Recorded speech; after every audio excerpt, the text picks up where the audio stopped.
What's up, YouTube? I'm Brett from Rants. As always, guys, if y'all enjoy our content, don't forget to like, subscribe, and leave that comment down below. Alright, so it's basically official now. A 9th Circuit Court judge, Kenneth K. Lee, has ruled The Last Jedi and The Rise of Skywalker were mediocre and sloppy. I don't know what that means. Maybe I'm mispronouncing it. But it sounds bad, and hey, you know what? I agree. Totally. Don't care what it means. Sounds bad. Probably is bad. So, now Kathleen Kennedy, J.J. Abrams, Rian Johnson, you don't have a leg to stand on because, at least according to a judge, every Star Wars fan out there is correct. Y'all made a really crappy movies. I mean, y'all made, well, not movies. You made 3 of them. You couldn't get it right in 3 tries.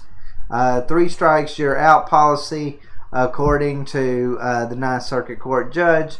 So, yes, I think they don't have a leg to stand on now. Of course, all of this is a joke. He was actually declaring on another case and using Star Wars as an example. But, hey, you know what? He agrees with us, and I'll take it. I'll take whatever win we can get as Star Wars fans, because up until J.J. Abrams a couple of weeks ago admitted that, you know, hey, those movies didn't really have a plan to them. We were called everything. We were called racists and bigots and everything. So, I'm actually really glad that, hey, there's more things like, you know, Screen Rant, CBR, and all of them. They're able to actually say it now and not worry about being called a bigot for saying it. So, you know what? Good for them. Good for them for publishing this. But let's just go ahead and read what 9th Circuit Court Judge Kenneth K. Lee ruled. It says right down here, it says, now as the debate surrounding Star Wars sequel trilogy rages on, 9th Circuit Court Judge Kenneth K. Lee is here to settle the case, calling The Last Jedi and The Rise of Skywalker mediocre and sloppy. In an official court ruling per CBR, Judge Lee was writing an opinion on a case involving ConAgra Foods, Inc. And Wesson Oil when he made a comparison to Star Wars, saying that is like George Lucas promising no more mediocre and sloppy Star Wars sequels shortly after selling the franchise to Disney. Such a promise would be illusory, followed by the footnote, and then it just goes on to state, you know, all about the case and about so forth. He makes a ruling. It's a long one. I won't read it to y'all. But, hey, you know what? I could not agree more with this. You know, I'd already praised J.J. Abrams for at least coming out and admitting that, you know, those movies had no direction. Disney should have known that to begin with.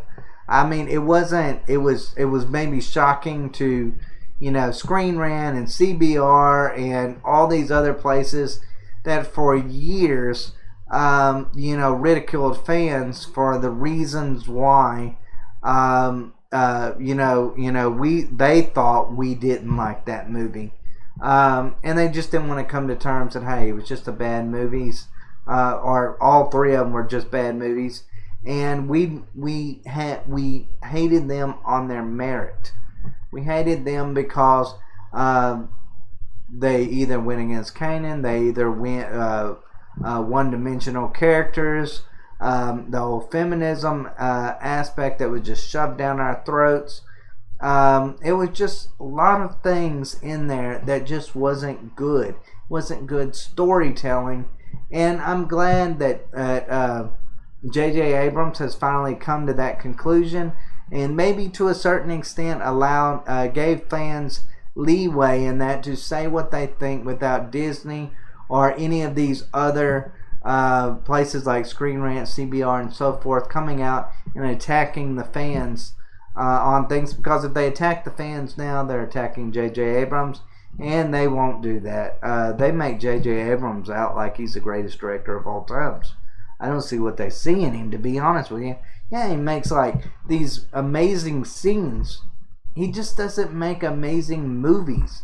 You know, you'll sit there and you'll watch that movie and you'll go, any movie of his, and you'll go, wow, that was really cool. And then you think about it and you're like, none of that made sense.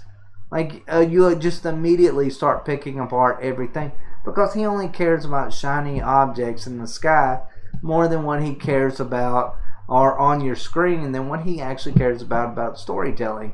So yeah, he's a crappy director.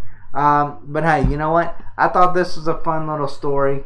I'm glad that it's becoming more mainstream to say, hey, you know what? I don't like those movies. And I feel like, you know what? We have J.J. Abrams a little bit to be thankful for in that regard, because he made it where that these mainstream places, you know, these that write these articles, can't necessarily just come out and attack fans for it, because if they do, they would be disagreeing with J.J. Abrams, and they won't do that. Even for Disney, apparently, see, that's kind of the funny thing about it, though. Disney, all of a sudden, kind of seems like they're kind of changing on the sequel trilogy. Of course, they were already not promoting it, but now it seems like they're just all out and out being like, oh, you know what, J.J. Abrams, come out and say whatever you want to about it. Like, I don't believe J.J. Abrams said that without Disney's first approval when it comes to it. It's not really the way things work, it seems like, with Disney. It seems like they keep everyone tight-lipped, and everyone's in the fold. You know, it's like John Boyega saying the words, well, I might come back as Finn if J.J. Abrams and Kathleen Kennedy are a part of it.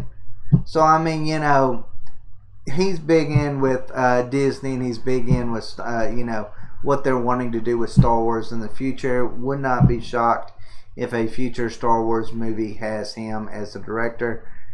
I know it will have Rian Johnson, and that just blows my mind how that guy gets work. But as always, guys, I just wanted to throw this story out there to you. What do y'all think about this Ninth Circuit Court judge? Do you agree with his ruling, or do you disagree? Probably agree with it. But as always, guys, thanks for watching. Y'all take care.